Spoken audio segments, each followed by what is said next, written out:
오늘 여론 뚱탑 아니고 여론 네. 뚱입니다. 배종찬 인사이트K 연구소장 함께합니다. 안녕하십니까? 안녕하십니까? 오늘은 단독 드리블입니다. 손흥민. 워낙 좋으시니까 혼자 해도 네. 상관없죠, 사실은. 그러니까 저는 단독도 가능한데 네. 또 이렇게 하면 또 건방져 보이고 또 오만해 보이잖아요. 우리 조화를 이루어야 됩니다. 그래서 빨리 우리 김준일 네. 톱과 함께 네. 네, 뚱이 만나도록 네. 하겠습니다. 다음 주는 뚱탑으로 다시 네, 오도록 뚱톱입니다. 하겠습니다. 뚱톱 아니에요? 탑이 아니라? 영어로 하겠습니다. 알겠습니다. 뚱탑. 네. 자, 이 얘기부터 먼저 해야 될 것 같아요. 네. 뭐 그 얘기입니다. 한동훈 법무부 장관 발탁, 네. 지명.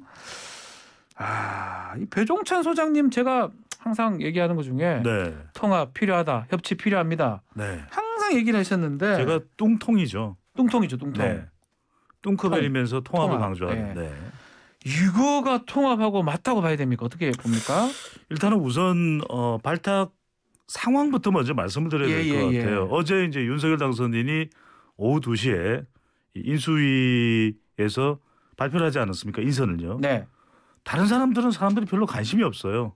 다른 사람들 눈에 좀 띌 수도 있는데 네. 한 명 한 명 보면 근데 법무부 장관은 한동훈 검사장입니다 하는 순간 그냥 찬물을 끼얹은 듯 조용해진 거예요. 맞습니다. 그러면서 그 다음 나온 이야기가 한동훈 네. 한동훈은 계속 한동훈 이야기밖에 할 수 없겠구나. 이런 상황이 돼버린 거죠. 그러니까 그 전날 바로 그저께는 검수완박이 더불어민주당 의총에서 당론으로 결정되지 않았습니까? 그렇죠. 맞죠, 그죠? 네. 네. 하여튼 발표되기 전에 인선 발표되기 전에 그래서 저도 이제 법조계 두루두루 이렇게 취재를 해봤더니 아마 한동훈 검사장은 뭐 서울중앙지검장이나 수원지검장일걸요. 이 정도 이야기했어요. 네. 검찰총장도 거론하는 분이 없을 정도였는데 바로 그냥 이건 윤석열 당선인의 의중이 아닐까. 예. 그래서 나오는 이야기가 여론상으로 보면은 검수완박에 대응할 수 있는 인물로 법무부 장관으로 한동훈 검사장 최측근 서로 뭐 눈빛만으로 통한다라는 이야기가 나올 정도로 그렇죠. 윤석열 당선인과 가깝다라고 알려져 있거든요. 근데 이렇게 되면 과연 이 신구 세력 갈등이 줄어들까 더 커지겠죠. 이제는 검수완박 대 상설 특검이다. 이런 이야기가 좀 나오고 있기 때문에. 예컨대 네. 법무부 장관한테 수사지휘권이 그러니까 수사지휘권 우리가 좀 달리 봐야 되는 게 수사지휘권이 예컨대 법무부 장관이 검찰총장이나 검찰 인사일 때는 행사될 일이 없어요. 그렇죠. 견제할 때 그 이야기가 있는 그렇죠. 거죠. 그 당연히 반대일 때 예컨대 그렇죠. 교수라든지 검찰 아닌 비검찰 출신일 때 수사지휘권이 이렇게 행사가 되어 왔습니다. 예컨 천정배 장관부터 뭐 추미애, 박범계 다 지금 비검찰 출신들이거든요. 그렇죠. 근데 검찰 출신이면 눈빛만 알 수 있다. 그게 대통령하고 법무부 장관도 그렇지만 검찰하고도 눈빛만 보면 알 수 있는데요. 상당 콤보가 되는 거죠. 그러니까요. 그러니까 우리가 편견 없이 말씀드린 건 우리가 항상 뭐 중립지대에 있으니까 중립이죠. 아주 너무 중립이죠. 중립이네. 예. 근데 이제 지금 윤석열 당선인이 검찰총장 출신이지 않습니까? 네. 게다가 법무부 장관도 한동훈 검사장, 그다음에 검찰 조직.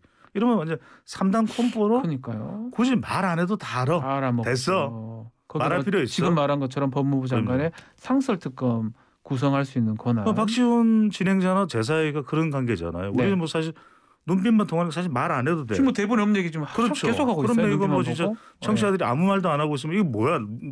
이게 뭐 방송이야? 뭐 이렇게 또 혼란하실 거라고요. 그래서 우리도 구체적으로 설명을 드리고 있는 건데 네.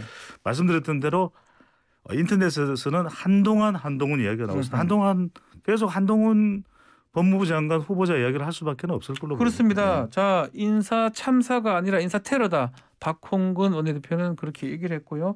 이재호 상임고문도 이건 좀 무리하다라고 얘기를 하기도 그렇죠. 했습니다. 이게 사실 지금 아직 정부가 들어서지도 않았지만 초반에 국정 운영할 때 국민의힘 입장에서도 이게 여소야대 국면이거든요. 맞습니다. 네. 이게 난감한 상황 아닙니까? 그렇습니다. 지금 더군다나 이제 검찰이 등장할 때는 네. 대결 구도가 될 수밖에 없고 실제로 윤석열 당선인도 조윤 갈등, 추윤 갈등 겪으면서 유력 대선 후보로 그때 부각이 됐던 맞습니다. 것이고 예. 결국 대통령 자리에 오른 것이거든요. 네. 그렇다면은 뭐 협소통 말씀을 드렸죠. 협치, 소통, 협치, 또 협소통. 통합을 예. 네, 말씀드렸는데 그게 과연 가능할까? 왜냐하면 지금 중간지대에 있는 유권자층은 지금 지방선거를 또 앞두고 있으니까요. MZ 세대나 여성 중도층인데 이렇게 되면 진영 간으로 또 결집될 수밖에 없는 상황이 초래되는 것이 좀 진영 벗어나서 그래서 우리가 더불어민주당도 지금 검찰 수사권 완전 박탈 이 이야기가 나왔을 때 국민 여론이 지금 호응이 별로 크지는 않거든요. 네. 그것도 그렇게 되면 통합이 되겠어요. 이런 이유 때문에 그런 것인데 마치 상호 맞대응을 하듯이 이 한동훈 검사장이 법무장관 후보자로 지명되면서 말대로 이제는 이 소통 협치 통합보다는 대결 충돌 갈등이 될 수밖에 없는 거죠. 자, 이게 지금 이 한동훈 장관 지명이 앞으로 있을 당론을 결정한 수사 기소 완전 분리 이 네. 부분 법안 처리하고 어떻게 연관성이 있을까요? 저는 이렇게 맞물려 있는데 결과적으로는 문재인 대통령의 판단이 이제 5월 3일, 그렇죠. 국무회의. 5월 3일 이제 예. 문재인 대통령에게 공이 넘어갈 수 있는데 사실 한동훈 법무부 장관 후보자와 별개로 문재인 대통령이 판단할까 그러기 쉽지 않을 것 같아요. 그렇지 쉽지 않다. 이제부터는 이것이 마치 서로 간의 대결 구도가 돼버렸거든요. 네네네. 검찰 수사권 완전 박탈. 이게 사실은 검찰 수사권 완전 분리가 이야기인데 그렇죠. 박탈로 되다 보니까 너무 강한 어조가 돼버렸죠. 예. 여기다가 이제 한동훈 법무부 장관 후보자도 바로 어제 인수위에서 지명받은 날 이야기를 했어요. 이거 절대 안 된다. 절대 안 된다고 얘기했어요. 절대 안 된다. 그렇게 얘기했어요. 그런 상황이기 때문에 대통령이 거부권을 행사할 수도 있다라고 하는 전망이 나왔는데 이렇게 되면 문재인 대통령도 거부권 행사하지 않을 가능성도 더 커진 것 아닐까라는 분석도 나옵니다. 자, 요 질문도 한번 드려볼게요. 지방선거하고 지금 이 검찰 이슈 특히 지방선거가 투표율이 뭐 대통령 선거나 총선에 비해서는 낮잖아요. 네네. 그러니까 지지자들이 중요하다. 그러니까 지지자들이 원하는 거 강력하게 원하고 있기 때문에 이 검찰 이슈를 끌어가는 게 지방선거에도 민주당이 유리하다. 이런 판단이 좀 작용했을 걸로 봅니까? 글쎄 유리할 수도 있고 그러니까 지지층만 결집을 한다 그러면 그것은 안 되겠죠. 그 전략적이다라고도 이해할 수도 있는 부분도 있는데 근데 이제 선거라는 건 이렇잖아요. 예. 우리 편에다가 플러스 중간 유권자층 조금 더 와야 되는데 약간 이거잖아요. 산토끼도 있어야죠. 그렇죠. 그런데 예. 이럴 때 20대 30대나 여성이나 중도층은 검찰 수사권 완전 박탈도 너무 너무 세잖아요. 아하. 그러니까 그다음에 또 한동훈 검사장을 법무부 장관 후보자로 지명한 것도 너무 세. 너무 세. 그러니까 이것도 세 저것도 세. 그런데 과연 앞으로 이제 인사검증 되는 과정을 그래서 저는 한동훈 검사장 법무부 장관 후보자 인사검증이 매우 중요하다. 한동훈 얘기만 할 잘해 거죠. 주십시오. 자, 예, 죄송합니다. 한동훈입니다. 예. 한동훈이 아니고요. 예. 네. 한동훈 네. 인사검증까지 지켜보면 지방선거 그림까지 그릴 수 있다. 자, 지방선거는 저희가 한번 그려봐야 될 것 같아요. 네. 자, 민주당의 서울시 부분이 논란이 되고 있는데 전략공천, 그러니까 정확한 표현은 전략선거구 지역이라고 하는데 그러니까 지금 송영길 전 대표 출마 선언하고 예비후보 6명인가 있거든요. 그렇죠. 그런 상황에서 이렇게 한다는 거는 어떤 사람을 낙점한 거 아니냐. 이낙연 대표 얘기도 나오고 있거든요. 그래서 어떻습니까? 저는 이해는 됩니다. 이제 이게 예. 박지원 공동 비대위원장도 책임론을 강조하고 있고 김민석 의원, 우상호 의원 다 또 송영길 전 대표하고 절친이에요. 네. 친구 사이마저도 갈라놓은 것이 지금 서울시장 선거가 되고 있는 것이거든요.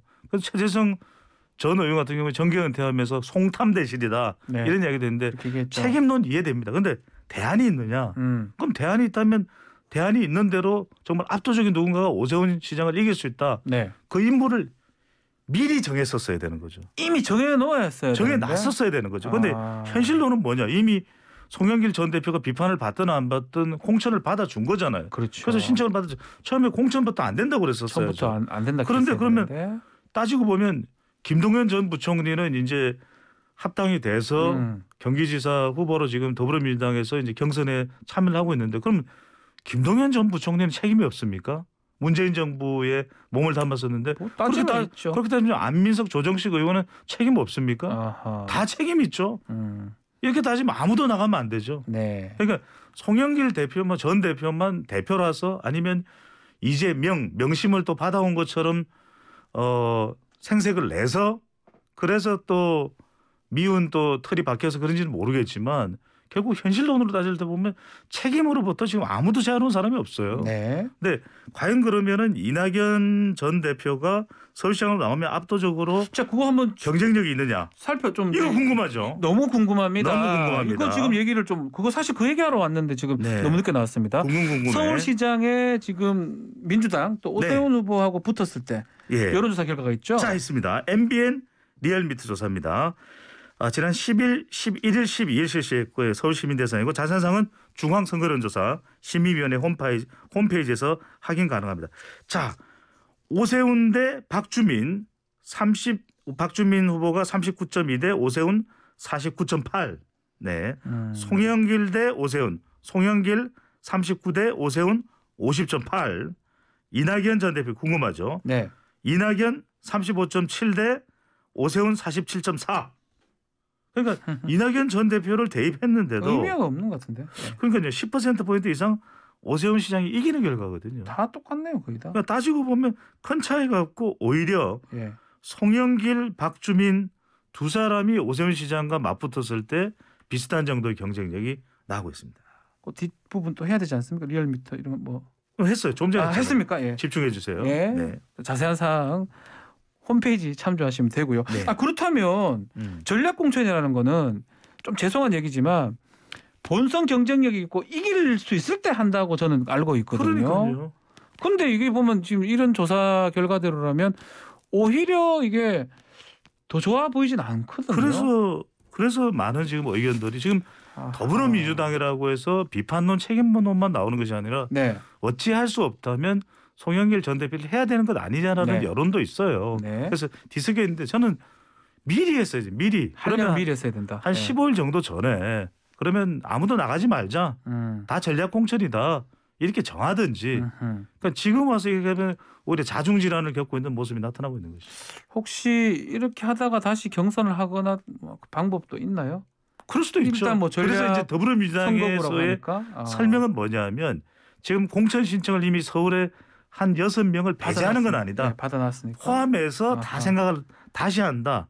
근데 그걸 너무 길어지면 안 되죠. 이것도 길어지면 흥행이 안 될 것 같기도 그러니까요. 한데요. 알겠습니다. 자, 자세한 사항 중앙선거 여론조사 심의회 홈페이지를 참조하시면 됩니다.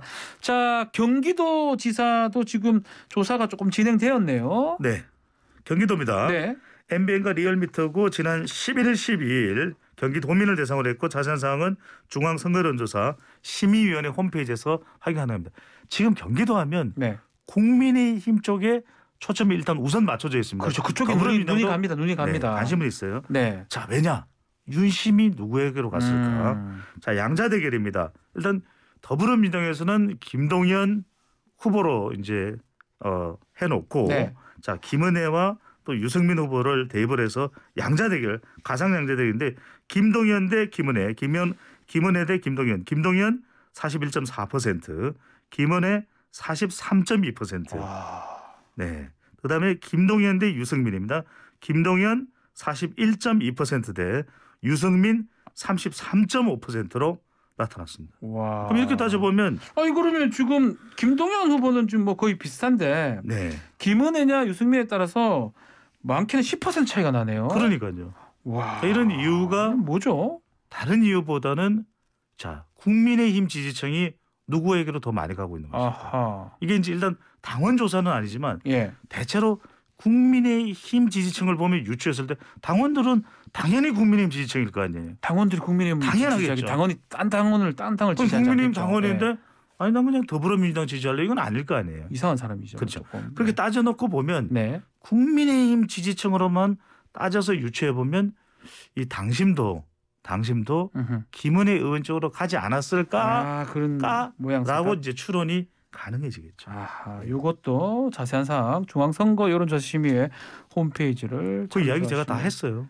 그랬어요? 네. 한 번 더 그다음에 하면 이제 좋죠, 뭐. 더불어민주당 후보 중에서는 네. 김동연 가장 높게 나타났습니다. 네. 30%로 나타났고요. 염태영 시장이 14.6%, 안민석 의원도 14.6% 동률입니다. 아하. 그러니까 지금 경기지사 관련된 적합도나 여론조사를 물어보면 염태영, 안민석 두 사람의 경쟁이 비슷하게 나와요. 비슷하고. 그러니까 1강 2중 1약이죠. 일약. 1약이 네. 바로 조정식 의원이 6.4%로 나타났습니다. 그러다 보니까 이 3명의 단일화 문제 이것도 지금 논란이 되고 있는 상황입니다. 그렇죠. 그런데 조정식 의원은 또 단일화에 선뜻 응하는 모습은 아니거든요. 네. 그러다 보니까 과연 이 경기지사 선거가 중요한 이유가 경기도가 지금 여하튼 간에 이 국민의힘이냐 더불어민주당이냐 윤심이냐 이재명 상임고문의 마음 명심이 어디로 가느냐. 이래서 이제 윤심 대 명심의 대결이다. 알겠습니다. 라고 이제 나옵니다. 자, 여론동 오늘 재밌었는데 여기까지 해야 될 것 같습니다. 시간 짧아졌어요? 시간이 짧죠. 예. 왜 이래요? 뭐 제 잘못이 아닙니다. 네. 자, 오늘 여론동의 인사이트 K 배종찬 소장님과 함께했습니다. 감사합니다. 고맙습니다.